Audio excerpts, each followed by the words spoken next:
Hello student, आज अपन नया topic शुरू करने जा रहे हैं जिसका नाम है फीमेल रिप्रोडक्टिव ऑर्गन, जिसको बोला जाता है गायनेशियम। ठीक है, फीमेल रिप्रोडक्टिव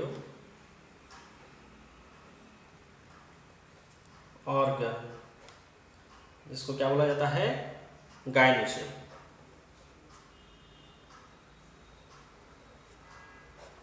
ठीक है, female reproductive organ that is gynoecium. देखो गायनेशियम क्या होता है, फीमेल रिप्रोडक्टिव ऑर्गन है, या आप इसको वर्ल्स भी बोल सकते हैं। वर्ल्स का मीनिंग मैंने आपको बताया था पहले कि जब भी फ्लावर के पार्ट्स या लीफ जब एक राउंड में, एक सर्कल में जब प्रेजेंट होते हैं तो उसको वर्ल्स बोला जाता है। तो गायनेशियम क्या है, it is fourth whorl of flower. देखिए अपने फ्लावर के जो है 4 वर्ल्स देखे हैं। फर्स्ट वर्ल से जो डेवलप होता है थैलेमस के ऊपर वो है कैलिक्स, सेकंड वर्ल जो है करोला, थर्ड वर्ल जो है ये है androecium and the fourth whorl is gynoecium. ठीक है, तो मेल रिप्रोडक्टिव पार्ट जो है, जो एंड्रोशियम जो है ये अपन ने देखा हुआ है इसके पहले के लेक्चर्स में। एंड्रोशियम को जो अपने कंप्लीट किया है। ठीक है, उसी तरह से जो फोर्थ वर्ल जो है, जो थैलेमस के सेंटर में होता है, ऊपर में जो है सेंटर में होता है, सेंटर से डेवलप होता है, जो फोर्थ वाला है उसी को आप बोल सकते हैं गायनेशियम। तो गायनेशियम जो है इट कंपोज ऑफ वन और मोर कार्पेल। अभी कार्पेल क्या है, जैसे गायनेशियम जो है ये फीमेल रिप्रोडक्टिव वर्ल्स है, बट उसका एक जो यूनिट रहेगा उसको जो है आप बोल सकते हैं कार्पेल या तो फिर पिस्टिल। ठीक है, गायनेशियम क्या है, गायनेशियम एक ओवरऑल फीमेल रिप्रोडक्टिव ऑर्गन को बोला जाता है, मगर उसका एक जो सिंगल यूनिट जो होता है उसको कार्पेल या पिस्टिल बोल सकते हैं। जैसे आपने एंड्रोशियम के एक यूनिट को जो है क्या बोला था, एंड्रोशियम को जो एक सिंगल यूनिट जो बनता है उसको आप स्टेमन बोल रहे थे। ठीक उसी तरह से जो है गायनेशियम का जो एक यूनिट रहेगा उसको आप बोलोगे पिस्टिल या तो कार्पेल। ठीक है, unit of gynoecium is carpel और पिस्टिल। ठीक है, कार्पेल या तो पिस्टिल बोला है। देखो थोड़ा सा डिफरेंस है कार्पेल या पिस्टिल में। जब भी पिस्टिल जो है ये जो स्टाइल और जो स्टिग्मा होता है उसके रिलेशन में जनरली बोला जाता है, जबकि कार्पेल जो है ये क्या है, ओवरी के रिलेशन में बोला जाता है। आपको पता है 3 पार्ट्स है किसके, पिस्टिल या कार्पेल के जो है 3 पार्ट्स है। 3 पार्ट्स में जो है ये डिवाइडेड है। It has 3 distinct region. अपन डायग्राम देखेंगे पहले कि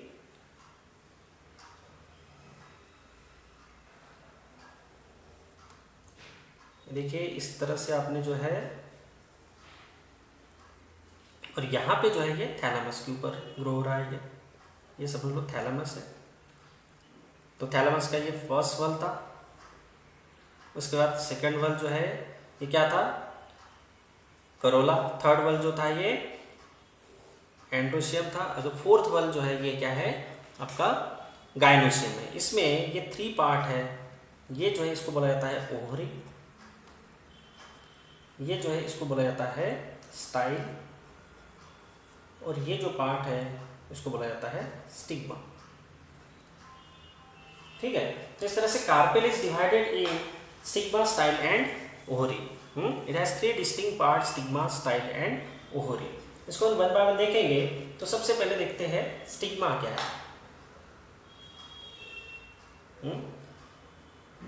कार्पेल हैज 3 डिस्टिंक्ट पार्ट। कौन से पार्ट है, वन इज स्टिग्मा। ठीक है, तो स्टिग्मा क्या है, स्टिग्मा जो है it is free end of carpel. देख कार्पेल का जो सबसे ऊपर वाला जो एंड है उसको आप बोल सकते हो it is free end of carpel, जो फ्री है। और इसका काम क्या है, देखिए ये जो फ्लैट जो आपको सरफेस दिख रहा है, एक तरह से इसका कई सारा यूज है। उसमें से एक यूज क्या है कि एक तरह से लैंडिंग प्लेटफॉर्म हो जाता है। किसके लिए, it is landing platform for pollinators. Pollinator जो है ये विजिट करते हैं तो उनके साथ जो है पोलन ग्रेन जो है कैरी होता है, और जैसे वो यहाँ पे लैंड करते हैं स्टिग्मा के ऊपर, ये जो फ्लैट सरफेस है यहाँ पे जब वो लैंड करेंगे तो यहाँ पे स्टिग्मा जो है सीक्रेट करता है कुछ sticky substance, sugar and water को जो है यहाँ से सीक्रेट करता है। और यहाँ थोड़ा सा डीप है, ये देखिए कैसा है, ये कॉन्केव है, कॉन्केव मतलब डीप है। तो कॉन्केव होने की वजह से स्टिग्मा इज कॉन्केव, और डीप होने की वजह से क्या हो जाता है, वो वहाँ पे अगर पोलन ग्रेन आ गए तो एक तो वो स्टिग्मा के साथ स्टिक हो जाएंगे क्योंकि वहाँ पे स्टिकी सब्सटेंस है, शुगर है, वाटर है, और कॉन्केव होने की वजह से भी क्या है, वहाँ पे पड़े रहेंगे मगर वहाँ से फिसल नहीं जाएंगे। और ये फ्लैट होने का, स्टिग्मा का जो फ्लैट होने का जो पर्पस है, ये क्या है, फ्लैट होने की वजह से क्या है, एक तरह से लैंडिंग प्लेटफॉर्म है for pollinator. It is provide landing platform for the pollinators. It is a landing platform, landing platform for pollinators. ठीक है, लैंडिंग प्लेटफॉर्म बोल सकते हैं। जैसे आप देखिए हेलीकॉप्टर जब उतरेगा तो उसको कुछ तो भी लैंडिंग प्लेटफॉर्म लगेगा, ठीक है, उसी तरह से ये पॉलिनेटर भी क्या है, एक तरह से हेलीकॉप्टर है। तो वो क्या है, लैंडिंग प्लेटफॉर्म अगर उनके पास है तो वो उतरना पसंद करेंगे। और अपन चाहते हैं, फ्लावर भी चाहता है कि कोई पॉलिनेटर जो है उसको विजिट करे ताकि पॉलिनेशन सक्सेसफुली हो सके, इसलिए उसने क्या बनाया, लैंडिंग प्लेटफॉर्म बनाया। और उसकी वजह से जो है 2-3 पर्पस सॉल्व हो गए। एक तो स्टिग्मा के ऊपर पोलन ग्रेन आएगा तो फिसल के नहीं गिर जाएगा कहीं, दूसरा जो है पॉलिनेटर के लिए एक लैंडिंग प्लेटफॉर्म प्रोवाइड हो गया और इस वजह से वो वहाँ पे उतर सकते हैं। ये दोनों फायदे हैं, ठीक है।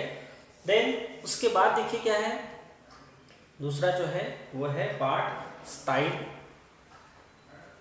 दूसरा पार्ट क्या है, स्टाइल। स्टाइल मतलब ये पार्ट है, it is long, narrow and tubular structure. It is long, ये एक लॉन्ग स्ट्रक्चर है, नैरो है एंड ट्यूबुलर है, ठीक है। अंदर से क्या है, ट्यूबुलर है, ट्यूब लाइक स्ट्रक्चर है। और ये क्या करता है, it connect stigma and ovary. It connect stigma and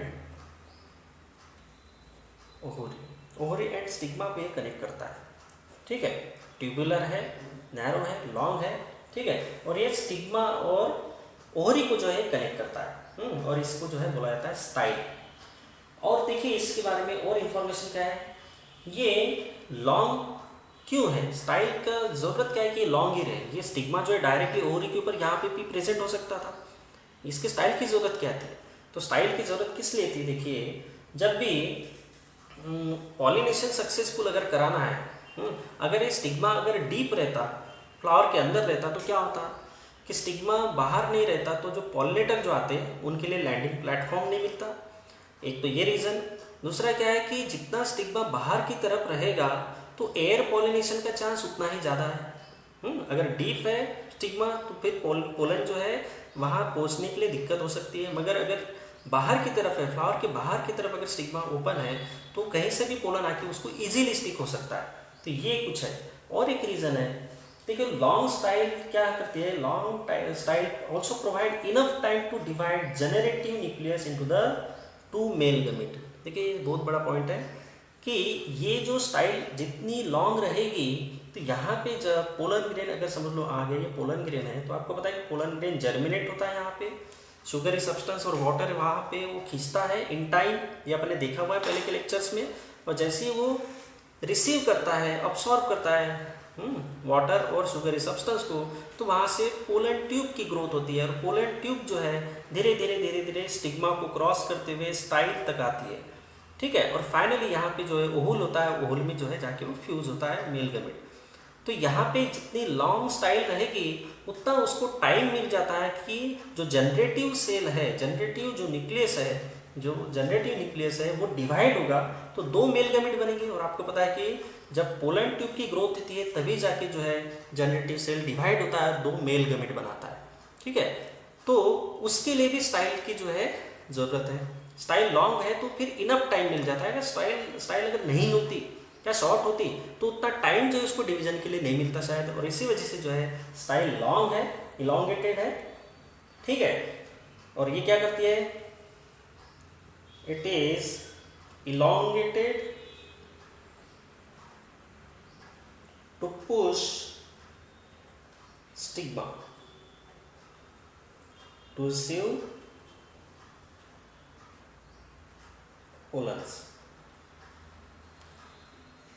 और क्या है, long style also provide, it also provide enough time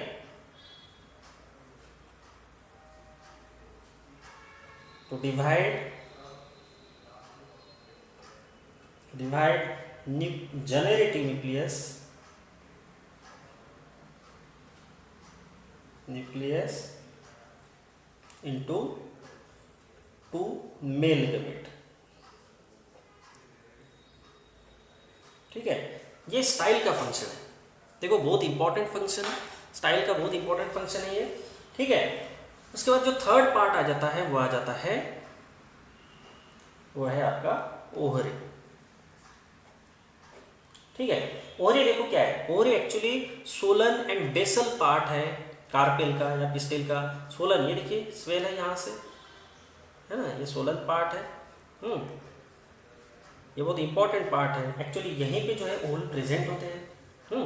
तो it is basal and swollen part of carpel. ठीक है, बेसल है और सोलन पार्ट है। दूसरा क्या है, inside ovary ovules are present. और आफ्टर फर्टिलाइजेशन जो यही वो ओवल्स है जो बाद में क्या हो जाते हैं, सीड हो जाते हैं। Inside ovary ovules are present, ovules present inside ovary, बराबर है। और जरूरी और पॉइंट क्या है, यही वो ओवल्स है, vowels turn into seed but when after fertilization,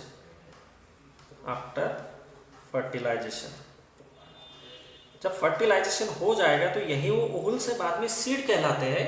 पहले इनको आप ओवल्स बोलोगे, यही बात में जो है क्या रहेंगे, सीड बन जाएंगे। ठीक है, तो इस तरह से जो है ओवरी, स्टाइल एंड स्टिग्मा ये 3 पार्ट है, पिस्टिल के या कार्पेल के बोल सकते हैं आप, और इनके जो है अलग अलग फंक्शन है। ठीक है, और inside this ovary ovules are present. तो यहाँ पे जो है कई, एक तो यूनिलॉक्यूलर हो सकते हैं, मतलब सिंगल चेम्बर हो सकता है ओवल के लिए, या 2 चेम्बर हो सकते हैं, 3 चेम्बर हो सकते हैं, या उससे भी ज़्यादा हो सकते हैं।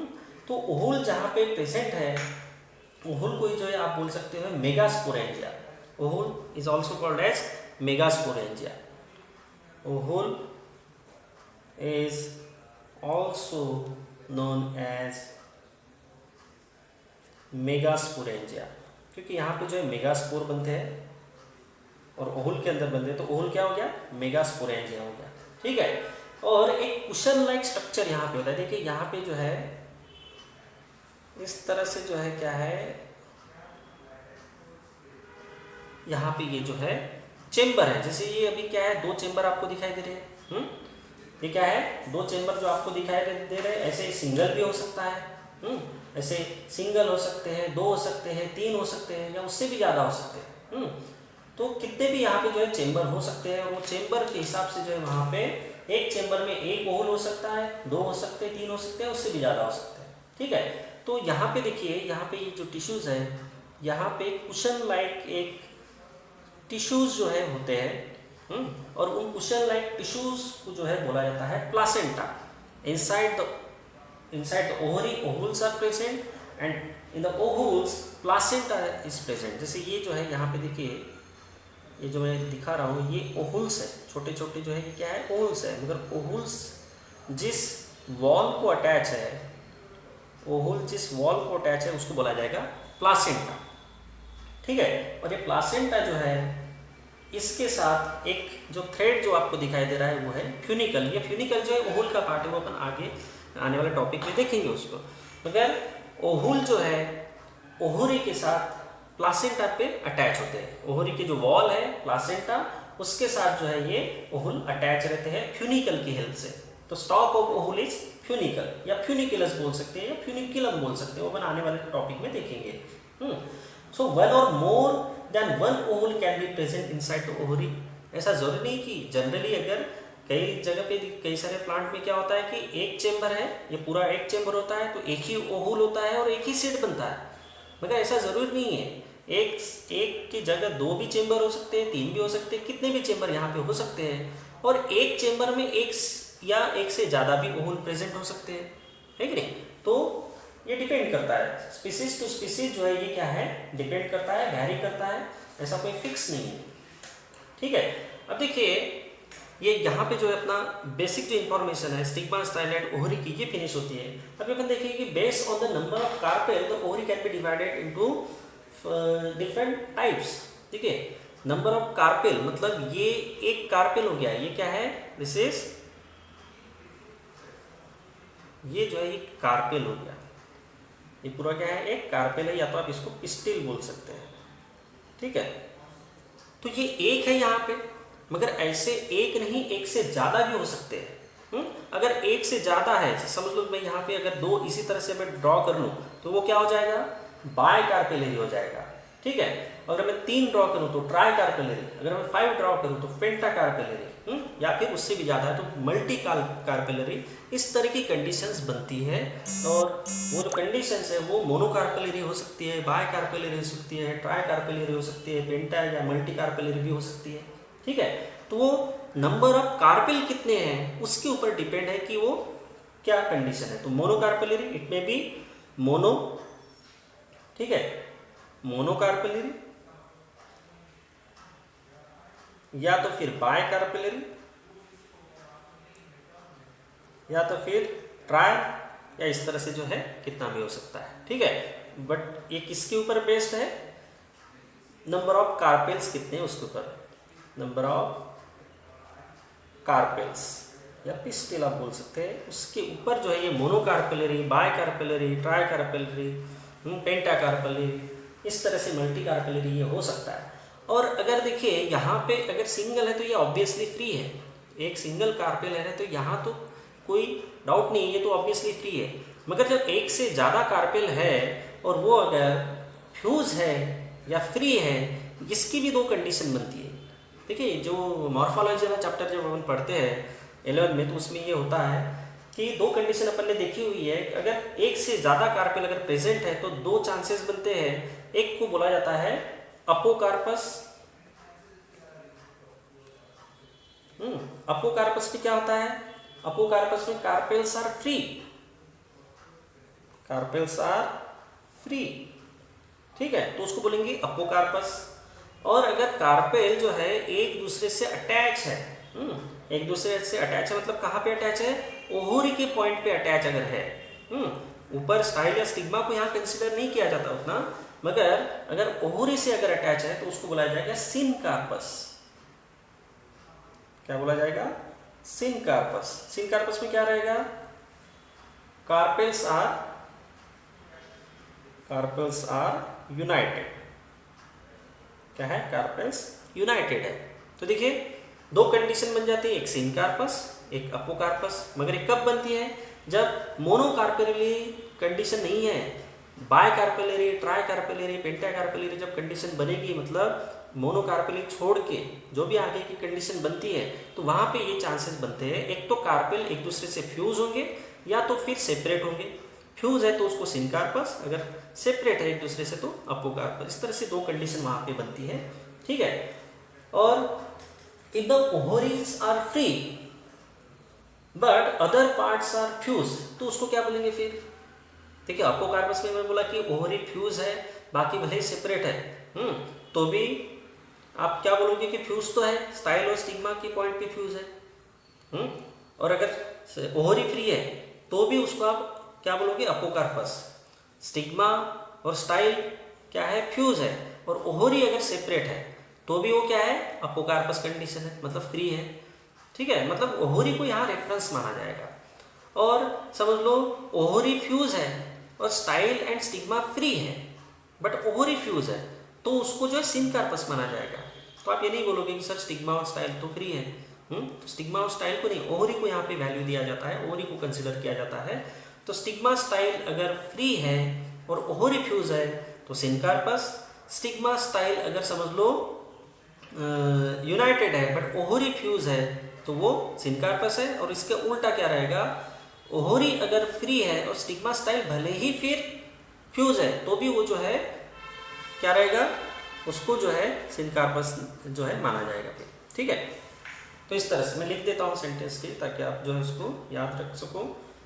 ठीक है, ovaries, ovary, ovaries free,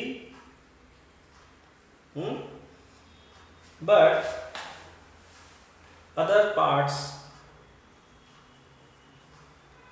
but other part fuse. देखो ओवरी क्या है, फ्री है, अदर पार्ट क्या है, फ्यूज है, तो इसको क्या बोलेंगे, अपोकार्पस।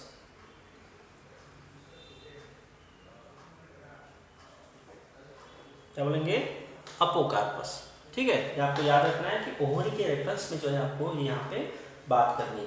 ठीक है, अब देखिए ओहरी जो है यहाँ पे यूनिलोक्यूलर हो सकती है, बायलोक्यूलर हो सकती है, ट्रायलोक्यूलर हो सकती है। यहाँ पे देखिए जैसे मैंने यहाँ पे क्या ड्रॉ किया है, ये बायलोक्यूलर, देखिए 2 चेम्बर आपको दिखाई दे रहे हैं। ठीक है, यहाँ पे 2 चेम्बर है, मतलब इसको क्या बोलेंगे, क्या बोलेंगे इसको, बायलोक्यूलर। ऐसे सिंगल भी हो सकता है एक चेम्बर, एक चेम्बर के अंदर एक होल हो सकता है, एक से ज्यादा हो सकते हैं। ठीक है, ऐसे ट्रायलोक्यूलर भी हो सकता है। ट्रायलोक्यूलर कैसे होगा, इस तरह से ट्रायलोक्यूलर हो सकता है, या इस तरह से टेट्रा हो सकता है, टेट्रालोक्यूलर, या इस तरह से पेंटा भी हो सकता है। ठीक है, इस तरह से जो है अलग अलग कंडीशन वहां पे बन सकती है। तो लॉक्यूल जो है क्या है, चेम्बर को बोला जाएगा, और उसी के बेसिस पे जो है उसको बोला जाता है यूनिलोक्यूलर, बायलोक्यूलर, ट्रायलोक्यूलर, टेट्रालोक्यूलर, पेंटालोक्यूलर। ठीक है, और कार्पेल कितने प्रेजेंट है उसके बेसिस पे क्या रहेगा, मोनोकार्पेलरी, बायकार्पेलरी, ट्राइकार्पेलरी, पेंटाकार्पेलरी, पॉलीकार्पेलरी। तो ये जो है फीमेल रिप्रोडक्टिव ऑर्गन जो है गायनोसियम के बारे में मैंने यहाँ पे बात की। ठीक है, इसके आगे अपन देखेंगे कि फीमेल रिप्रोडक्टिव जो ऑर्गन है गायनोसियम, उसका सिंगल यूनिट जो है वो कार्पेल है या पिस्टिल है। अब उसके सिंगल यूनिट के अंदर जो यहाँ पे ओहुल जो है, ओहुल कोई जो आप बोल रहे थे मेगास्पोरेंजिया, फीमेल रिप्रोडक्टिव जो पार्ट है मेगास्पोरेंजिया है। और ओहुल के स्ट्रक्चर के बारे में अपने को समझना है, स्ट्रक्चर ऑफ ओहुल और मेगास्पोरेंजियम आप उसको बोल सकते हो। ठीक है, मेगास्पोरेंजिया अपन बोल रहे थे ओहुल को, तो ओहुल का स्ट्रक्चर क्या होता है, तो ओहुल का स्ट्रक्चर नहीं पता तो अपन जो है मैकेनिज्म को समझ नहीं पाएंगे। ठीक है, तो नेक्स्ट टॉपिक जो रहेगा वो अब रहेगा अपना स्ट्रक्चर ऑफ ओहुल और मेगास्पोरेंजियम, स्ट्रक्चर ऑफ ओहुल और मेगास्पोरेंजियम। ठीक है, उसके बाद का नेक्स्ट टॉपिक जो रहेगा वो रहेगा अपना मेगास्पोरेंजियम, स्ट्रक्चर ऑफ मेगास्पोरेंजियम और स्ट्रक्चर ऑफ ओहुल। ठीक है, ओहुल जो है इसी को मेगास्पोरेंजियम बोला जाता है। तो ओहुल के बारे में अपने इसके पहले वाले टॉपिक में क्या देखा है कि ओहुल जो है इनसाइड तो ओहरी प्रेजेंट होता है। ठीक है, ओहरी जो है उसके अंदर में ओहुल प्रेजेंट होते हैं, वो एक हो सकता है या एक से ज़्यादा भी हो सकते हैं, मगर ओहरी के अंदर प्रेजेंट होता है। और आपने देखा है कि अगर जिम्नोस्पर्म की अगर बात करें तो जिम्नोस्पर्म में जो है यही ओहुल जो है डायरेक्टली प्रेजेंट होते थे, ओहरी के अंदर प्रेजेंट नहीं थे, मतलब ओहरी नहीं थी। मगर यहाँ पे एंजियोस्पर्म में क्या होता है, ओहरी के अंदर में जो है ये प्रेजेंट होते हैं। तो it is covered by Ohri. And इसके स्ट्रक्चर के बारे में मैं बात कर रहा हूँ, तो मैं जो भी यहाँ पे डायग्राम जो ड्रॉ किया है, it is anatropous type of ovule. देखो 6 तरह के जो है ओहुल जनरली एंजियोस्पर्म में प्रेजेंट है। ठीक है, वो 6 तरह से जो है उसमें ऑर्थोट्रोपस आ जाता है, देन एनाट्रोपस आ जाता है, देन उसके बाद जो है हेमी एनाट्रोपस है, देन कंपाइलोट्रोपस है, एम्फीट्रोपस है, सिरसिनोट्रोपस है। ये 6 टाइप के ओहुल है, वो अपन बाद में देखेंगे। मगर जो कॉमनली लगभग जो 80% जो आप बोल सकते हैं कि 80% एंजियोस्पर्म की जो फैमिलीज है उसमें लगभग एक तरह का जो ओहुल मिलता है वो है एनाट्रोपस टाइप ऑफ ओहुल। तो ये जो मैंने यहाँ पे डायग्राम जो ड्रॉ किया है, it is about anatropous type of ovule. ठीक है, एनाट्रोपस टाइप ऑफ ओहुल। तो structure of anatropous type of ovule. तो इसके मैं एलएस के बारे में यहाँ पे बात कर रहा हूँ। देखिए एलएस में क्या दिखेगा, ठीक है। एनाट्रोपस टाइप का जो ओहुल है उसका एलएस कैसे रहेगा। तो सबसे पहले देखिए यहाँ पे जो आपको पार्ट दिख रहा है, ये जो है यहाँ पे अटैच रहता है किसी पार्ट से, वो है प्लासेंटा, ठीक है। ये है प्लासेंटा। देखो इसके पहले वाले टॉपिक में मैंने प्लासेंटा के ऊपर बात की थी। प्लासेंटा जो है पैरेन्काइमेटस सेल्स होते हैं, पैरेन्काइमेटस टिश्यूज से बने हैं, और ये ओवरी वॉल के जो टिश्यूज है उनसे ये उनसे अटैच रहते हैं, ओवरी से ये अटैच रहते हैं, और ये पैरेन्काइमेटस टाइप के टिश्यूज से बने हैं, तो इनको बोला जाएगा प्लासेंटा। और प्लासेंटा से जो स्ट्रक्चर जो ओरिजिनेट हो रहा है वो है फ्यूनिकल। क्या है? फ्यूनिकल। इसी को आप बोल सकते हैं फ्यूनिकुलस, या आप इसी को बोल सकते हैं फ्यूनिकुलम।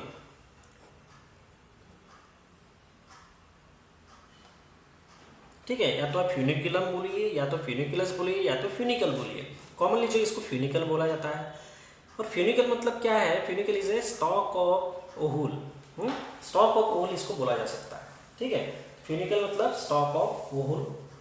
और ये बाद में जो है ये कंटिन्यू हो रहा है, और यहाँ पे देखिए ये जैसे कंटिन्यू हो रहा है, और बाद में ये इन्वर्टेड है पूरी तरह से, मतलब यू शेप टर्न ले रहा है। देखिए ये जो है ओहुल का जो स्टॉक है ये पूरी तरह से इन्वर्टेड है यहाँ पे।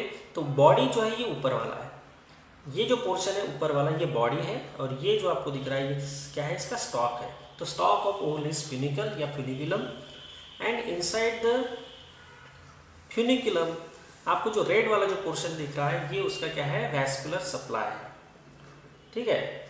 वैस्कुलर सप्लाई मतलब बॉडी जो है ओहुल की, उसको सप्लाई जो है, फूड का सप्लाई कहाँ से मिलेगा? तो ये वैस्कुलर सप्लाई होता है, मतलब ओहुल को सप्लाई यहाँ से हो रहा है, जो भी न्यूट्रिएंट वगैरह हैं।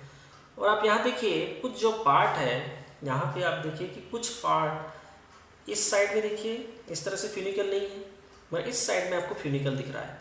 तो यहाँ पे अटैचमेंट जो होता है, जिस पॉइंट पे फ्यूनिकल मेन ओहुल बॉडी के साथ अटैच होता है, उस पॉइंट को बोला जाता है हाइलम। क्या बोलेंगे उसको? हाइलम। देखिए यहाँ पे अटैच हुआ है, तो point of attachment of funicle with ovule body is called as hilum,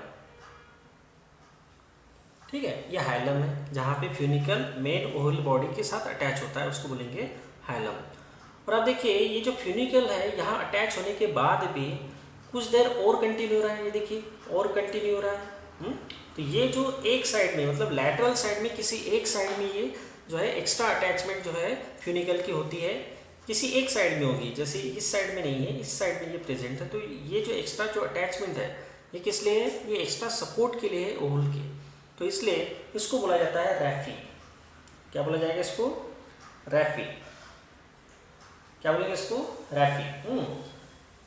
funicle is attached to the main body of ovule for some distance but at lateral side. कुछ देर और ये अटैच है लैटरल साइड में, तो इसको बोला जाएगा, और वो रीच लाइक एक स्ट्रक्चर रहेगा, उसको बोला जाएगा रैफी। और inside the raphe there is vascular supply. ये जो है वैस्कुलर सप्लाई प्रेजेंट है inside the raphe, vascular supply is present. And funicle जो है यहाँ पे एक्स्ट्रा एक साइड में रहेगा, क्योंकि ये इन्वर्टेड है इसलिए एक साइड जो है इसका अटैचमेंट रहेगा। यही दूसरे किसी टाइप में अगर है तो ये इस तरह से इन्वर्टेड नहीं होता है। जैसे ऑर्थोट्रोपस में जो है ये एक्स्ट्रा आपको रैफी जो है ये नहीं मिलेगा, मगर यहाँ पे एनाट्रोपस टाइप के ओहुल में ये आपको दिखेगा। उसके बाद देखिए ओहुल की बॉडी के बारे में भी बात करेंगे। ये तो वैस्कुलर सप्लाई और ये सब चीज़ें जो है ये रैफी और ये सब जो फ्यूनिकल है ये स्टॉक का पार्ट है। मेन जो बॉडी है ये है आपका ओहुल बॉडी। ये तो इसमें देखिए यहाँ पे आपको दो जो ब्लैक पोर्शन जो दिखाई दे रहे हैं कि ये है और एक ये है, इनको बोला जाता है इंटीग्यूमेंट, ठीक है। तो यहाँ पे दो इंटीग्यूमेंट आपको दिखाई देंगे। एक जो इंटीग्यूमेंट है ये है आउटर साइड में, इसको बोला जाता है आउटर इंटीग्यूमेंट। जो आउटर साइड में उसको आउटर इंटीग्यूमेंट बोला जाएगा, और जो इनर साइड में ये जो है इसको जो है इनर इंटीग्यूमेंट बोला जाएगा। क्या बोलेंगे? Inner integument. तो इस तरह से दो इंटीग्यूमेंट होते हैं, और जनरली अगर दो इंटीग्यूमेंट प्रेजेंट है तो उसको बोला जाता है बायटेग्मिक ओहुल। क्या बोलेंगे उसको? बायटेग्मिक ओहुल। बायटेग्मिक का मतलब कि बाय मतलब टू, और अगर दो कवर अगर इसको है ऑलरेडी ओहुल को तो उसको बाय टेक्निक बोला जाएगा। अगर अगर समझ लो वहाँ पे एक ही कवरिंग अगर प्रेजेंट है तो उसको यूनिटेक्निक ओहुल बोला जाएगा। ठीक है, क्या बोलेंगे? यूनिटेक्निक, बाय टेक्निक। और सपोज अगर कवरिंग नहीं है पूरी तरह से तो उसको अटेक्निक ओहुल भी बोला जाता है। तो अटेक्निक, then यूनिटेक्निक, and here ovule is बायटेक्निक। देखिए दो है यहाँ पे, एक ये है और एक ये है। तो इस तरह से दो कवरिंग यहाँ पे हो सकते हैं। देन आप देखिए यहाँ पे दो कवरिंग जो है इनकी वजह से दो एक्स्ट्रा स्ट्रक्चर यहाँ पे डेवलप हो रहे हैं। ठीक है, जैसे एक है एक्सोस्टोम और एक है एंडोस्टोम। ठीक है, बायोटेक्निक ओहुल की मैं बात कर रहा हूँ कि आउटर रीजन जो होता है which is surrounded bye outer integument, ये जो रीजन जो आपको दिख रहा है which is surrounded bye outer integument, इनको बोला जाता है एक्सोस्टोम। क्या बोलेंगे इसको? एक्सोस्टोम। और ऐसा एरिया जो इनर इंटीग्यूमेंट जिसको कवर कर रहे हैं, ये वाला एरिया, इसको बोला जाता है एंडोस्टोम। एंडो मतलब इनसाइड। ठीक है, तो एंडोस्टोम, एक्सोस्टोम, इस तरह से दो स्ट्रक्चर यहाँ पे बनते हैं। ठीक है, उसके बाद देखिए ये जो स्ट्रक्चर जो आपको दिख रहा है ये क्या है? It is embryo sac. ठीक है, इसके बारे में अपन बाद में देखने वाले हैं, इस एम्ब्रियो सैक क्या है, तभी आप बस समझ लीजिए कि एम्ब्रियो सैक है। उसके बाद एम्ब्रियो सैक जिस स्ट्रक्चर के अंदर जो है डेवलप हो रहा है, ये देखिए टिश्यूज़, इन टिश्यूज़ के अंदर जो है ये एम्ब्रियो सैक डेवलप हुआ है। तो ये जो टिश्यूज़ है इनको आप बोल सकते हैं nucellus. This tissues are nucellus, इसको आप बोलोगे न्यूसेलस। ठीक है, ये न्यूसेलस है।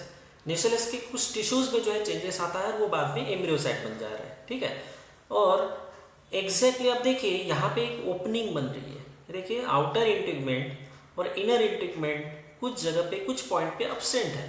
ठीक है, कुछ ऐसे पॉइंट है जहाँ पे ना इनर इंटीग्यूमेंट उसको कवर कर रहा है ना आउटर इंटीग्यूमेंट उसको कवर कर रहा है। तो यहाँ पे जो है पूरी तरह से जो है ये अब्सेंट है, ना आउटर उसको कवर कर रहा है ना इनर उसको कवर कर रहा है। तो यहाँ पे जो है कोई भी तरह की कवरिंग यहाँ पे अब्सेंट है।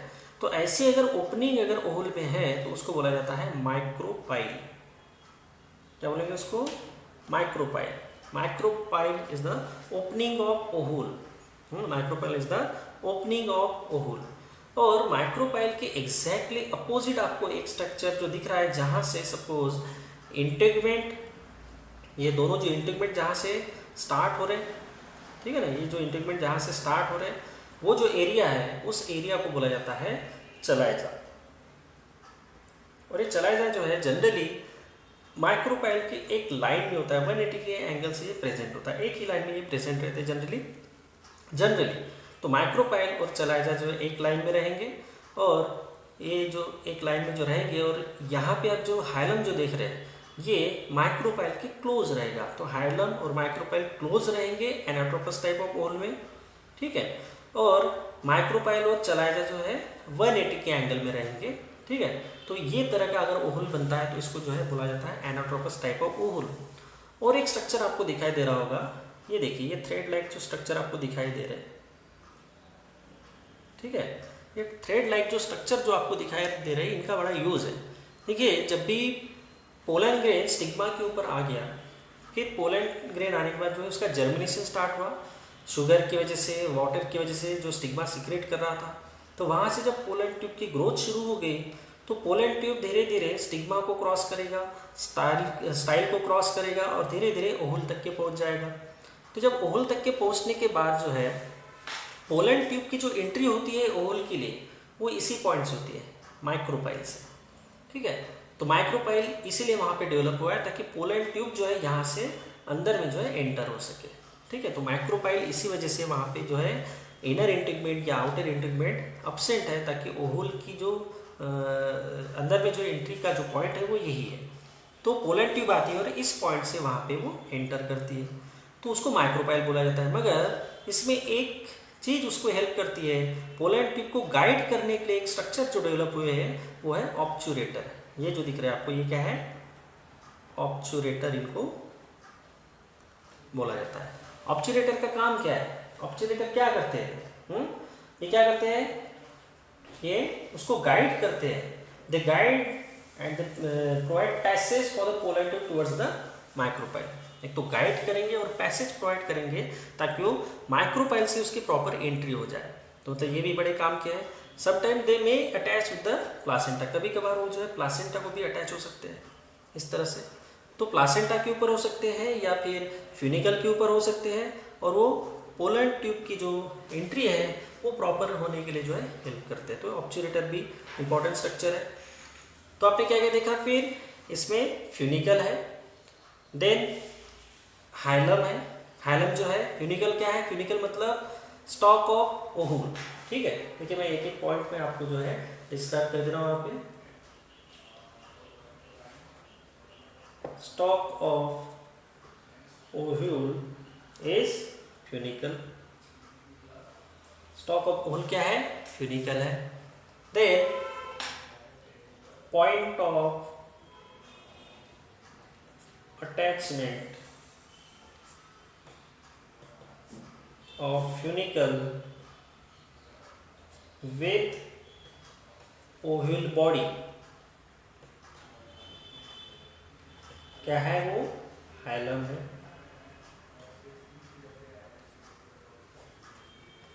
ठीक है, फ्यूनिकल को ही आपने क्या बोला था, फ्यूनिकुलस या तो फ्यूनिकुलम,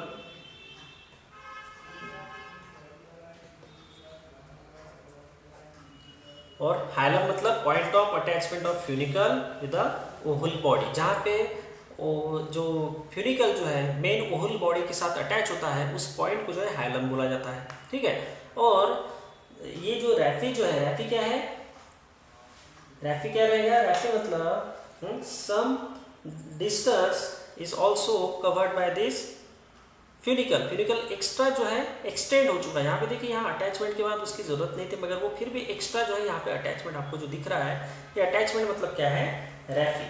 ठीक है, तो आप इसको रैफी बोल सकते हैं।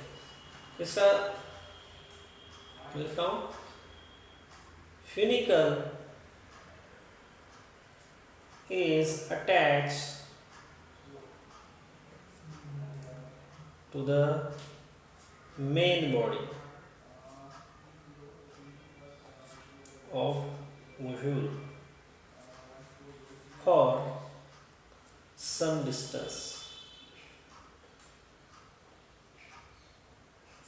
मेरे कहाँ रहेगा, लैटरल साइड में रहेगा। ठीक है, lateral side to form ridge like structure। ridge-like structure is known as raphe। क्या बोलेंगे उसको, रैफी बोलेंगे। Then vascular tissues, vascular tissues present inside the funicle। Vascular tissues रहेंगे present inside the funicle. Then funicle and integument arise from the point that is chalaza. Funicle and integument arise from chalaza. देखिए chalaza जो है ये क्या है, ये वाला point है जहाँ से फ्यूनिकल, आप बोल सकते हैं फ्यूनिकल, और ये जो इंटीगमेंट है ये अराइज हो रहे हैं, ग्रो हो रहे हैं, तो उसको जो है चलाइजा बोला जाएगा।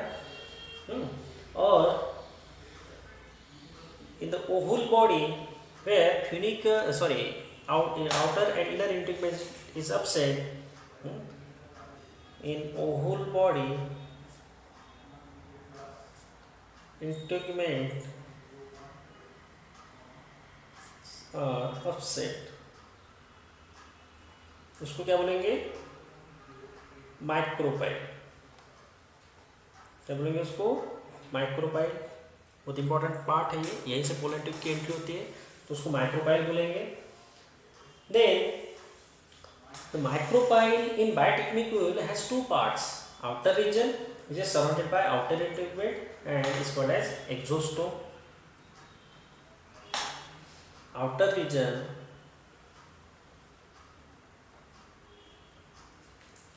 micropyle in biotechnique whole has two parts. Outer region which is surrounded by outer integument is exostome.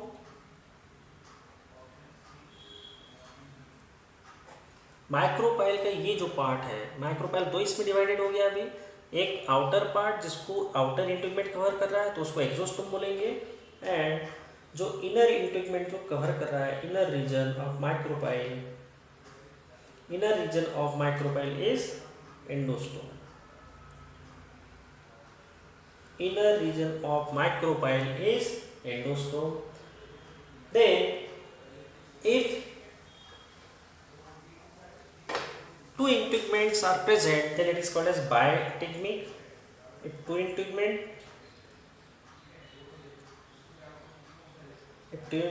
are present, then bitegmic ovule उसको बोला जाएगा. It is called as bitegmic ovule. Then if single integument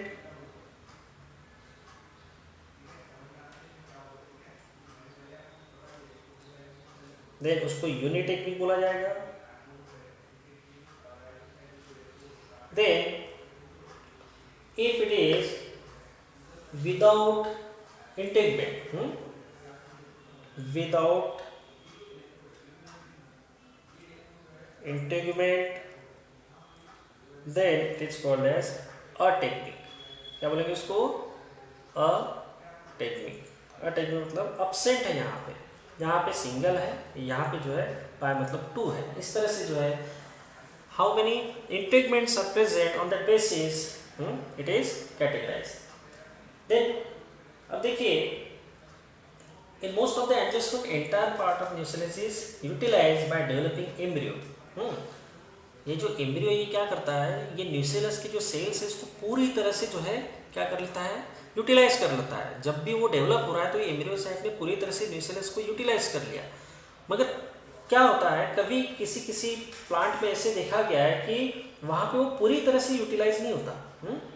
पूरी तरह से वो क्या होता है, यूटिलाइज नहीं होता. Some part of nucleus remain inside the ovule. Ovule में जो है कुछ पार्ट उसका वैसे ही रह जाता है, और बाद में जो है that part of nucleus present inside the seed in the form of thin layer known as perisperm. उसको बोलेंगे पेरिस्पर्म. ये जनरली पूरी तरह से यूटिलाइज हो जाता है न्यूक्लियस, मगर उसका कुछ पार्ट अगर छूट जाता है और बाद में सीड में भी वो पार्ट नजर आता है, एक थिन लेयर के फॉर्म में वो नजर आता है, तो उसको जो है पेरिस्पर्म बोला जाता है. ठीक है.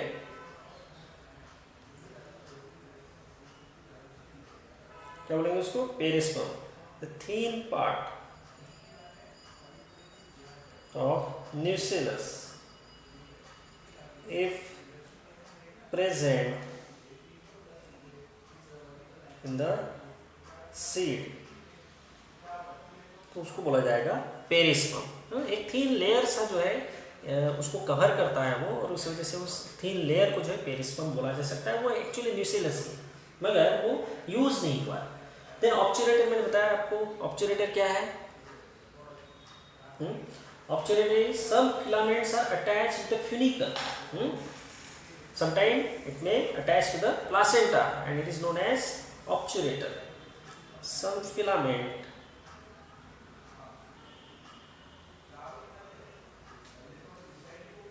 are attached to funicle or placenta. Sometimes it may attach to the placenta and it is called as obturator. क्या बोलेंगे इसको? ऑब्चुरेटर बोलेंगे. एंड ये ऑब्चुरेटर का काम क्या बता दिया मैंने? दे विल गाइड और functions of obturator is to guide the passage of polar fluid towards the micropyle. It guide the pollen tube towards micropyle, towards micropyle, ठीक है। तो वो है माइक्रोपाइल की तरफ उसको गाइड करने के लिए यूज होती है। और इस तरह से डिफरेंट डिफरेंट पार्ट जो इसका डिफरेंट फंक्शंस है। तो ये एक आइडियल जो है एनाट्रोपस ओहुल के बारे में जो है मैंने ये डायग्राम ड्रॉ किया है और उसके ये डिफरेंट पार्ट्स हैं। अब देखिए एम्ब्रियो साइट जो मैंने ये ड्रॉ किया है यहाँ इस तरह से नहीं है, इसमें भी कई तरह का डेवलपमेंट होता है। यहाँ पे जो है आप देखिए यहाँ पे 3 अलग अलग सेल्स होते हैं, ठीक है। यहाँ पे एक सेल बनता है, यहाँ पे भी जो है क्या है इस तरह के सेल्स होते हैं। तो ये जब डेवलप जो एम्ब्रियो सैक रहेगा वो इस तरह से रहेगा, जिसमें क्या है एंटीपोडल्स होते हैं, सिनर्जिड होता है, और एक सेल होता है, और ये जो है पोलर न्यूक्लियर होते हैं यहाँ पे। तो ये अपन देखेंगे नेक्स्ट टॉपिक में। मगर अभी आप समझ लीजिए कि एम्ब्रियो सैक है क्या। एम्ब्रियो सैक वो हैप्लॉइड स्ट्रक्चर है एक्चुअली। जैसे माइक्रोस्पोरोजेनेसिस अपन ने देखा हुआ है, वैसे यहाँ पे मेगास्पोरोजेनेसिस होता है। और मेगास्पोरोजेनेसिस किस में होता है, न्यूक्लियस के कुछ जो सेल्स है उसमें मेगास्पोरोजेनेसिस होता है और 4 हैप्लॉइड मेगास्पोर बनते हैं। तो वो एम्ब्रियो सैक मतलब क्या है, एम्ब्रियो सैक इज मेगास्पोर। 4 बने थे, अभी देखिए एम्ब्रियो सैक तो यहाँ पे एक ही दिख रहा है, तो फिर 4 बने कैसे, तो 4 जो बने उसमें से एक ही यहाँ पे सर्वाइव हुआ। माइक्रोपाइलर एंड का जो है ये यहाँ पे आप देखिए, यहाँ पे जो बचा है ये 4 में से एक जो बचा है वही वाला ही है, ठीक है। तो 3 जो है ये डिजनरेट हो गए, एक बचा है तो वही एम्ब्रियो सैक है। एक्चुअली ये मेगास्पोर है। जैसे वहाँ पे माइक्रोस्पोर बनते थे, देखिए पोलन मदर सेल से 4 माइक्रोस्पोर बने, बराबर है। वो चारों वहाँ पे सर्वाइव कर रहे थे। माइक्रोस्पोरोजेनेसिस की जो प्रोसेस देखी अपन ने, पोलन ग्रेन बनने की जो प्रोसेस देखी, उसमें अपन ने देखा है कि पोलन मदर सेल में जो है, पोलन मदर सेल में क्या होता है, मियोसिस होके 4 माइक्रोस्पोर बनते हैं और यहाँ पे उसी तरह से मेगास्पोर बनते हैं। मगर वहाँ पे चारों सर्वाइव कर रहे थे, यहाँ पे 3 डिजनरेट होते हैं और एक ही सर्वाइव करता है, ठीक है। तो वो जो है मेगास्पोर ही जो है यहाँ पे एम्ब्रियो सैक है। इसका डेवलपमेंट अपन बाद में देखने वाले हैं। तो आपको शायद समझ में आ गया होगा कि क्या क्या एक ओहुल के अंदर क्या क्या पार्ट्स होते हैं और उनका डिफरेंट डिफरेंट पार्ट्स का क्या फंक्शन है। यहाँ पे इंटीग्मेंट जो है ये जनरली एम्ब्रियो सैक को कवर कर रहे हैं, प्रोटेक्शन दे रहे हैं, और न्यूक्लियस भी उसी तरह से प्रोटेक्शन दे रहा है, साथ साथ में न्यूट्रिशन भी प्रोवाइड कर रहा है न्यूक्लियस, ठीक है। चलाइजा से जो है इंटीग्मेंट और जो फ्यूनिकल है ये ओरिजिनेट हो रहा है। ऑब्चुरेटर जो है ये पोलन टिप को गाइड कर रहा है, ठीक है।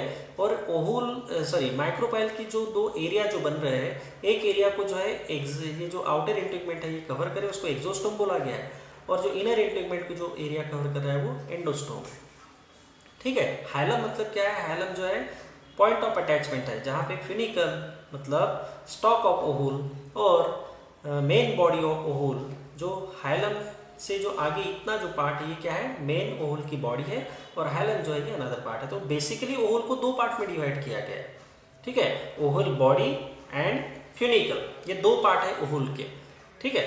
तो इस तरह से, और ये रैफी जो है, रैफी क्या है, रैफी एक्स्ट्रा एक्सटेंशन आप बोल सकते हैं फ्यूनिकल का, which is mainly develop for the extra support to the ovule body. Ovule को एक्स्ट्रा सपोर्ट के लिए जो है ये डेवलप हुआ है।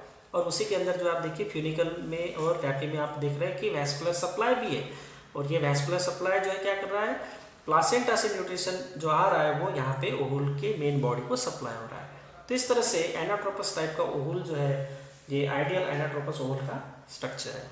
इसके बाद जो रहेगा वो रहेगा अपना topic types of ovule. Basically types of ovule में अपन देखेंगे कि 6 तरह के जो है ओहुल के टाइप है। उसमें से एक तो ऑलरेडी अपन ने देखा हुआ है, वो एनाट्रोपस टाइप का ओहुल है। उसके बाद जो रहेगा वो रहेगा ऑर्थोट्रोपस, या उसको आप अट्रोपस भी बोल सकते हैं। देन उसके बाद जो रहेगा हेमी एनाट्रोपस, देन कैम्पिलोट्रोपस, एम्फीट्रोपस एंड सिरसिनोट्रोपस। ये टाइप्स जो है डिफरेंट टाइप्स के ओहुल के बारे में अपन देखेंगे, ठीक है। उसके बाद जो नेक्स्ट टॉपिक रहेगा अपना वो रहेगा टाइप्स ऑफ ओहुल, ठीक है। टाइप्स ऑफ ओहुल जो है ये generally in angiosperm there are 6 different types of ovules are found. और वो किस बेसिस पे है 6 different type, it is on the basis of relationship of the micropyle, chalaza and hilum with the body of ovule and orientation of the funiculus. देखिए जो अपने जो इसके पहले जो लिया है टॉपिक वो क्या था, एनाट्रोपस टाइप ऑफ ओहुल अपन ने देख चुके हैं ऑलरेडी। उसी को अगर आप इमेजिन कीजिए, उसके रेफरेंस में बाकी जो है वो आपको इजीली समझ जाएंगे। देखिए सबसे पहले जो है एनोट्रोपस को अगर आप पता है तो आप देखिए अट्रोपस, या आप उसको बोल सकते हैं ऑर्थोट्रोपस। अट्रोपस या तो ऑर्थोट्रोपस टाइप ऑफ ओहुल में देखिए क्या होता है। यहाँ देखिए पॉइंट ऑफ अटैचमेंट हाइलम होता है। यहाँ देखिए हाइलम जो है यहाँ पे एनाट्रोपस टाइप, ये एनाट्रोपस टाइप का ओहुल यहाँ देखिए इन्वर्टेड है। ये जो है इन्वर्टेड है, जहाँ पे हाइलम जो है ये बॉडी को अटैच है और पूरा ओहुल जो है इन्वर्टेड है। तो यहाँ पे माइक्रोपाइल और चलाइजा तो एक लाइन में है, बराबर है। एनाट्रोपस टाइप ऑफ ओहुल में माइक्रोपाइल एंड चलाइजा एक स्ट्रेट लाइन में आते हैं, बट हाइलम जो है ये एक स्ट्रेट लाइन में नहीं है, बराबर है। हाइलम जो है ये स्ट्रेट लाइन में नहीं है, बट यहाँ पे आप देखिए तो हाइलम पॉइंट ऑफ अटैचमेंट ये फ्यूनिकल है, फ्यूनिकल का अटैचमेंट ओहुल बॉडी के साथ यहाँ पे हुआ है, और ये हाइलम, ये चलाइजा और ये जो माइक्रोपाइल है, तीनों जो है एक लाइन में, एक स्ट्रेट लाइन में आपको प्रेजेंट दिख रहे हैं। तो ऐसे अगर कंडीशन है तो आप इसको बोल सकते हैं ऑर्थोट्रोपस ओहुल, ठीक है। Here ovule is upright in position. Here micropyle, then chalaza and hilum lie in one straight line, ठीक है। एक स्ट्रेट लाइन में ये प्रेजेंट है। और यहाँ पे देखिए एक चीज और है, रैफी जो है ये ऑर्थोट्रोपस ओहुल में एब्सेंट है। देखिए रैफी जो है क्या है, ऑर्थोट्रोपस ओहुल में एब्सेंट है। ये देखिए ये रैफी का पोर्शन था, दिस इज रैफी। रैफी क्या था, रैडी जो है रैफी क्या कर रहा था, एक्स्ट्रा सपोर्ट दे रहा था ओहुल की बॉडी को।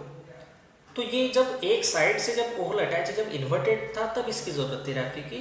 अभी ये इन्वर्टेड नहीं है तो यहाँ पे रैफी की जरूरत नहीं है। तो यहाँ पे रैफी क्या है, रैफी इज अब्सेंट। रैफी जो है यहाँ पे नहीं है, रैफी अब्सेंट है। यहाँ पे जो है रैफी प्रेजेंट था, क्योंकि यहाँ पे एक साइड में, लैटरल साइड में जो है रैफी प्रेजेंट होता है एनाट्रोपस टाइप के ओहुल में, यहाँ पे उसकी जरूरत नहीं, तो यहाँ पे रैफी अब्सेंट है, ठीक है।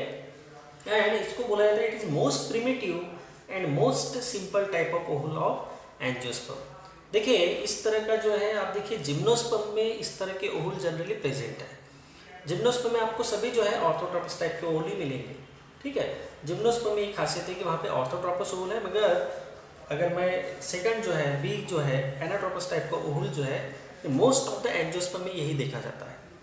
कौन सा, एनाट्रोपस ओहुल जो है ये 80% एंजियोस्पर्म की जो फैमिलीज है वहाँ पे आपको ये वाला ओहुल ही मिलेगा, एनाट्रोपस टाइप का ओहुल। तो उसके बारे में तो बताने की जरूरत नहीं। बी जो है एनाट्रोपस, इसमें एनाट्रोपस में आपने देखा है कि micropyle and chalaza lie in one straight line, whereas hilum is very close to the micropyle. Hilum जो है माइक्रोपाइल के क्लोज है। रैफी भी प्रेजेंट है, ठीक है। तो ये इन्वर्टेड है, ठीक है। It is completely turn eight 180 angle. Body जो है ओहुल की क्या है, ये पूरी 180 एंगल टर्न हो चुकी है। देखिए यहाँ पे जो है ये स्ट्रेट है, अगर मैं इसी को अगर उल्टा करूँ, टर्न करूँ, तो ये 180 एंगल में पूरा बॉडी जो है इसका ओहुल का टर्न हुआ है। तो ये रहेगा एनाट्रोपस टाइप ऑफ ओहुल। और 80% फैमिलीज में जो है ये देखा जाता है। हाइलम और जो माइक्रोपाइल है it lies side by side and very close to each other, ठीक है। और chalaza and micropyle and chalaza lie in one straight line and micropyle facing downward। यहाँ पे देखिए ये अपवर्ड था, इस डायरेक्शन में था, यहाँ पे क्या है ये डाउनवर्ड डायरेक्शन में है। तो ये माइक्रोपाइल एनाट्रोपस टाइप में जो है डाउनवर्ड डायरेक्शन में रहेगा, और ऑर्थोट्रोपस ओहुल में जो है ये अपवर्ड डायरेक्शन में रहेगा। यही सब चेंजेस है, ठीक है। और टिपिकल ओहुल इसको बोला जाता है, इसको एनाट्रोपस टाइप के जो ओहुल है इसको टिपिकल ओहुल बोला जाता है, क्योंकि मोस्ट ऑफ द एंजियोस्पर्म में यही देखा जाता है। मगर एक प्लांट है कैप्सेला, कैप्सेला एक प्लांट है, उसमें जो है इट इज एब्सेंट इन कैप्सेला। ये आपको पता चाहिए, ये थोड़ा एक्सेप्शन है क्योंकि कैप्सुला एक ऐसा प्लांट है जिसको बोला जाता है कि मोस्ट ऑफ द जो एंजियोस्पर्म के जो कैरेक्टर है ये कैप्सुला में प्रेजेंट है। मोस्ट ऑफ द कैरेक्टर जो है ये कैप्सुला में प्रेजेंट है, बस एक ही जो कैरेक्टर है ये एनाट्रोपस ओहुल जो है ये उसमें नहीं होता है। उसके अंदर जो होता है वो कौन सा होता है, वो ऑर्थोट्रोपस टाइप का ओहुल वहाँ पे प्रेजेंट होता है। तो ये एक जरा आप बोल सकते हैं कि एक एक्सेप्शन है कैप्सुला के अंदर, जिसने बाकी सब कैरेक्टर लगभग जो है फॉलो किए हैं, बस एक कैरेक्टर जो है ये वहाँ पे मिसिंग है कि उसके अंदर जो है एनाट्रोपस टाइप का ओहुल जो है ये प्रेजेंट नहीं है। ठीक है, देन सी जो है देखिए थर्ड के अंदर है हेमीट्रोपस। हेमीट्रोपस बोल सकते हैं या तो आप इसको हेमी एनाट्रोपस बोल सकते हैं, हेमी एनाट्रोपस। अब यहाँ पे देखिए आपको जो है सिंपल ही है, समझ में आ जाएगा कि यहाँ पे बॉडी जो है ओहुल का ये माइक्रोपाइल और चलाइजा तो एक लाइन में है, माइक्रोपाइल एंड चलाइजा क्या है, एक ही लाइन में, एक स्ट्रेट लाइन में है। बट ये जो पॉइंट ऑफ अटैचमेंट जो है इसको आप बोल सकते हैं हाइलम। ये हाइलम का पॉइंट आप देखिए तो exactly funicle and ovule body is lie at 90 degree angle. देखिए ये स्ट्रेट है समझ लीजिए, और ये उसको एकदम 90 के एंगल में क्रॉस कर रहा है। तो माइक्रोपाइल और चलाइजा तो एक लाइन में है, बट यहाँ पे आप देखिए तो ये 90 के एंगल में प्रेजेंट है। ठीक है, तो ये यहाँ पे जो है चेंज है, और एक दूसरे को मतलब ये आपको जो बोल सकते हैं फ्यूनिकल और ये जो ओहुल बॉडी है ये 90 के एंगल में प्रेजेंट है। यहाँ पे जो है ये क्या है, पूरा तरह से इन्वर्टेड था, ये एक स्ट्रेट लाइन में था, और यहाँ पे जो है ये 90 के एंगल में है। ठीक है, और ये एक तरह से बोल सकते हैं आप कि it is intermediate type between ortho and anatropous. It is intermediate, it is intermediate between ortho and anatropus। क्या बोल सकते हैं, इंटरमीडिएट बोल सकते हैं ऑर्थो एंड एनाट्रोपस ओहुल के बीच का एक कैटेगरी बन जाता है।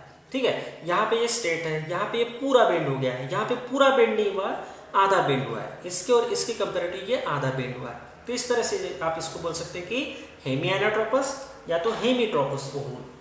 ठीक है, ये तीन हो जाते हैं अपने। और इसमें क्या है, माइक्रोपाइल को अगर आप ध्यान से देखो तो माइक्रोपाइल और फ्यूनिकल में गैप है। Micropyle is situated away from hilum. देखिए हाइलम और माइक्रोपाइल में गैप है, यहाँ पे गैप नहीं था, यहाँ पे माइक्रोपाइल और हाइलम क्लोज थे एकदम। ठीक है, तो ये एक चेंज है। देन उसके बाद आ जाता है डी।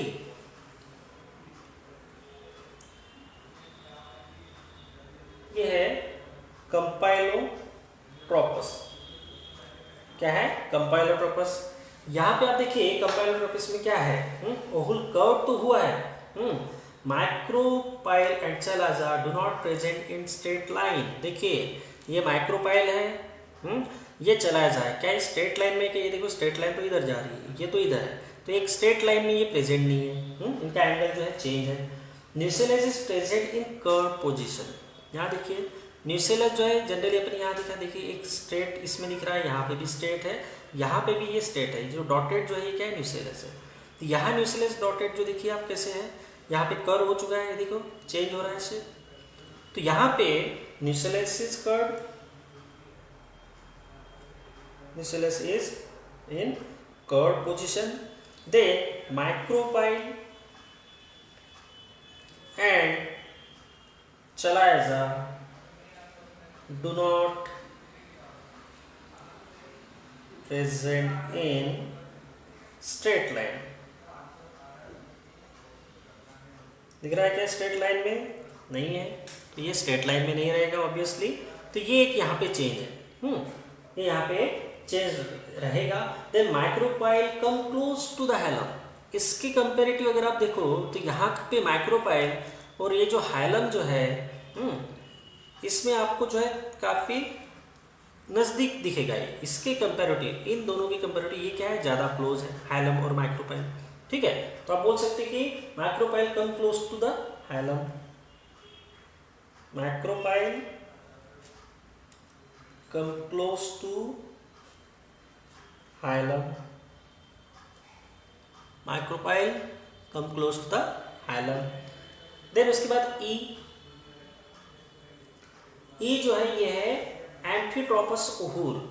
देखिए ई क्या है, एम्फिट्रोपस ओहूल। इसमें देखिए क्या है, यहाँ पे जो कर्व जो शुरू हुआ था ओहल की बॉडी में, ये यहाँ पे और ज़्यादा हो चुका है। देखिए इतना ज़्यादा हो चुका है कि यहाँ पे curvature is more pronounced and effective in the nucellus, and due to this effect of nucellus embryo site becomes horseshoe shape. देखिए यहाँ पे कर्वेचर स्टार्ट हुआ था, मगर यहाँ पे जब स्टार्ट हुआ था तो न्यूसिलस जो है ये कर्व हुआ था। देखिए अपने लिखा है न्यूसिलस इज कर्व, यहाँ पे न्यूसिलस कर्व हुआ, बट एम्ब्रियो सैक हुआ था क्या? नहीं, एम्ब्रियो सैक जो है अभी भी स्ट्रेट था, मगर यहाँ पे ये कर्वेचर इतना ज़्यादा हो चुका है न्यूसिलस में कि उसकी वजह से एम्ब्रियो सैक भी देखिए टर्न हो चुका है, कर्व हो चुका है। देखिए कैसे कर्व हो गया, and it will become horseshoe shape. Horseshoe shape इस तरह से होता है, हॉर्सशू शेप का हो चुका है। And micropyle come close to the hilum. Micropyle जो है ये माइक्रोपाइल है और क्लोज आ गया है किसके, फ्यूनिकल के और हाइलम के। ये देखिए यहाँ पे हाइलम है, यहाँ पे माइक्रोपाइल है, दोनों एकदम क्लोज है। इसके भी कंपेरेटिव यहाँ पे ज़्यादा क्लोज है, ठीक नहीं? तो इस तरह से आप बोल सकते हैं कि माइक्रोपाइल, या आप बोल सकते हैं एम्फिट्रोपस।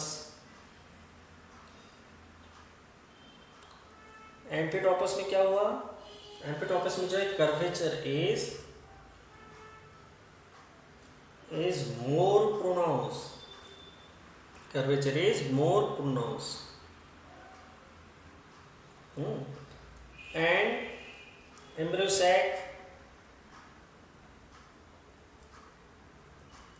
is horseshoe shape। ठीक है, ये हॉर्सशू शेप का हो चुका है, एंड माइक्रोपाइल और क्लोज आ चुका है, ठीक है ना? माइक्रोपाइल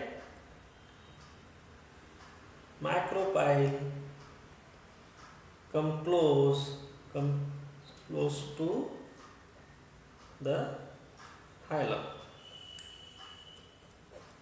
ठीक है, ये एक चेंज आपको दिखाई दे रहा है यहाँ पे। उसके बाद आप देखिए इसमें डिफरेंस समझ में आ गया। देखिए थोड़ा थोड़ा आपको बस थोड़ा समझना है। यहाँ पे स्ट्रेट है, यहाँ पे पूरा बेंड हो चुका है, ठीक है? तो ये तो अगर आप इसको अलग छोड़ दें, तो यहाँ से इसको अपन स्टार्ट करें। देखिए यहाँ से स्टार्ट हुआ, जैसे अगर ये एक लाइन है, फिर मैंने इस लाइन को एक तरह से ऐसा बेंड किया है तो ये ओल बन जाता है। इसको मैंने और ज़्यादा बेंड किया, तो देखिए ये वाला बन जाता है 45 के एंगल में, और मैंने इसको और थोड़ा बेंड किया तो एकदम यू शेप जैसा बन जाता है, ठीक है? ये वाला बन जाता है। इससे भी ज़्यादा जो है अगर मैं टर्न करूं तो देखिए इस तरह से पूरा एक 360 का एंगल अगर लेता है ओहूल की बॉडी फ्यूनिकल के कंपैरेटिव, तो ये वाला लास्ट वाला जो सिरसिनोट्रोपस जो ओहूल है ये बन जाता है। क्या है? सिरसिनोट्रोपस। समझ में आ रहा है एंगल कैसे चेंज हो रहा है? सिरसिनोट्रोपस में क्या हुआ, सिरसिनोट्रोपस ओहूल में बॉडी जो है यहाँ से ये फ्यूनिकल है, तो फ्यूनिकल इस तरह से पूरा टर्न होके जो इसने इस तरह से ओहूल बनाया। अब ये जो है अंदर का जो आपको ओहूल दिख रहा है, ये और ये जो ऑर्थोट्रोपस जो ओहूल है ये सेम है, बस यहाँ पे चेंज क्या है, यहाँ पे फ्यूनिकल ने पूरा 360 डिग्री का जो है कर्व लिया है, यहाँ पे जो है इसने पूरा 360 नहीं एकदम स्ट्रेट अटैच है, यहाँ पे पूरा टर्न लेके उसने ओहूल की बॉडी को अटैच हुआ है। तो ये एक चेंज है यहाँ पे। तो सिरसिनोट्रोपस की खासियत क्या रहेगी कि यहाँ पे पूरा 360 का जो है एंगल रहेगा। Ovule body present on funicle at 360 degree. क्या बोलेंगे उसको? Ovule body present on funicle at 360 degree, ठीक है? And entire body of ovule is surrounded by funiculus. देखिए ये तो ओहल यहाँ पे, ये अंदर का बॉडी तो ये है, बट पूरा फ्यूनिकल यहाँ से घूम के जो है पूरा यहाँ तक के कवर कर रहा है, मतलब पूरा फ्यूनिकल के अंदर ही जो है ये ऑर्थोट्रोपस टाइप का ओहल प्रेजेंट है, ऐसा भी बोल सकते हैं आप। फ्यूनिकल पूरा कवर कर रहा है इस ऑर्थोट्रोपस ओहुल को। तो इस तरह से अगर होता है तो इसको बोला जाएगा सिरसिनोट्रोपस ओहुल। क्या बोलेंगे इसको? सिरसिनोट्रोपस ओहुल। तो आप इसको और एक नाम है जिसको बोला जाता है कॉइल ओहुल। देखो पूरी तरह से कॉइल हो चुका है, कॉइल के जैसे, इसलिए इसको कॉइल ओहुल भी बोला जाता है। And micropyle is situated away from the hilum. Micropyle is situated away from the hilum. देखिए ये माइक्रोपाइल है और हाइलम जो है यहाँ देखिए अटैचमेंट आपको जो है काफ़ी दूर दिखेगा। यहाँ पे तो भी अटैचमेंट है तो ये दूर है काफ़ी। तो ये एक चेंज है। तो ये जनरली जो है कैक्टेसी फैमिली में इस तरह से देखे जाते हैं सिरसिनोट्रोपस। तो इस तरह से जो है 6 टाइप के जो ओहुल है ये अपन ने देखा है, जो 360 के डिग्री के एंगल में आपको ये दिखाई देंगे। ठीक है, दिख रहा है आपको यहाँ पे जो है 360 का एंगल जो है ये आपको दिखाई देता है। ठीक है, 360 का एंगल जो है जनरली दिखाई देगा। तो इस तरह से जो है ओहुल 6 टाइप के जो है जनरली एंजियोस्पर्म में है। मगर जैसे कि मैंने बताया कि मोस्ट ऑफ द जो ओहुल आपको एंजियोस्पर्म में देखने को मिलेंगे वो रहेगा एनाट्रोपस टाइप का ओहुल। ये 80% जो है फैमिलीज जो है एंजियोस्पर्म की उसमें आपको यही वाला ओहुल दिखाई देगा, जो ऑलरेडी अपन ने इसके पहले वाले टॉपिक में जो देख चुके हैं। और जिम्नोस्पर्म में जो है इस तरह के ओहुल दिखाई देते हैं। ये वाले जो है जनरली जिम्नोस्पर्म में दिखाई देते हैं और एंजियोस्पर्म में ये वाले दिखाई देते हैं और बाकी एंजियोस्पर्म में भी ये दिखाई देते हैं। तो इसी तरह के कुछ इंटरमीडिएट है। एंगल के हिसाब से अगर आप ठीक से इसको समझो तो इजीली समझ में आ जाता है। जैसे ऑर्थोट्रोपस में स्ट्रेट लाइन में है तीनों, माइक्रोपाइल, हाइलम और चलाइजा। और जो सी वाला जो है हेमीट्रोपस, इसमें देखिए इस तरह से एंगल बन रहा है 90 का। देन डी में देखिए कैम्पिलोट्रोपस में तो इस तरह से 45 का एंगल बनता है। ई में देखिए तो इस तरह से टर्न हो चुका है, मैक्सिमम टर्न यहाँ पे आ चुका है, यू शेप लगभग आ चुका है। और यहाँ पे देखिए सिरसिनोट्रोपस में तो पूरा 360 का एंगल जो है इस तरह से प्रेजेंट है और यहाँ पे ओहुल प्रेजेंट है। तो ये जो है यहाँ पे आपको समझ में आ जाता है कि क्या एंगल के हिसाब से आप इसको इजीली समझ सकते हैं, क्योंकि उसी हिसाब से इसकी अरेंजमेंट है। ठीक है, वैसे रेफरेंस तो अपन लेते हैं माइक्रोपाइल, चलाइजा एंड हाइलम का। किसके रेफरेंस में? मगर फ्यूनिकल के रेफरेंस में लेते हैं। तो इस तरह के 6 टाइप्स के ओहुल जो है ये एंजियोस्पर्म में जनरली देखे जाते हैं। इसके बाद का जो टॉपिक रहेगा अपना वो रहेगा मेगास्पोरोजेनेसिस, फॉर्मेशन ऑफ मेगास्पोर। जैसे वहाँ पे अपन ने देखा था पहले जब मेल रिप्रोडक्टिव ऑर्गन स्टडी कर रहे थे तो माइक्रोस्पोरोजेनेसिस देख रहे थे। यहाँ पे जो रहेगा ये रहेगा मेगास्पोरोजेनेसिस। ठीक है, तो वो देखेंगे अपन आने वाले नेक्स्ट लेक्चर में। अगर आपको कोई डिफिकल्टी है तो आप पूछिए, ठीक है, या मुझे कमेंट कर सकते हैं। उसके बाद रहेगा अपना मेगास्पोरोजेनेसिस। तो चलिए, थैंक यू वेरी मच।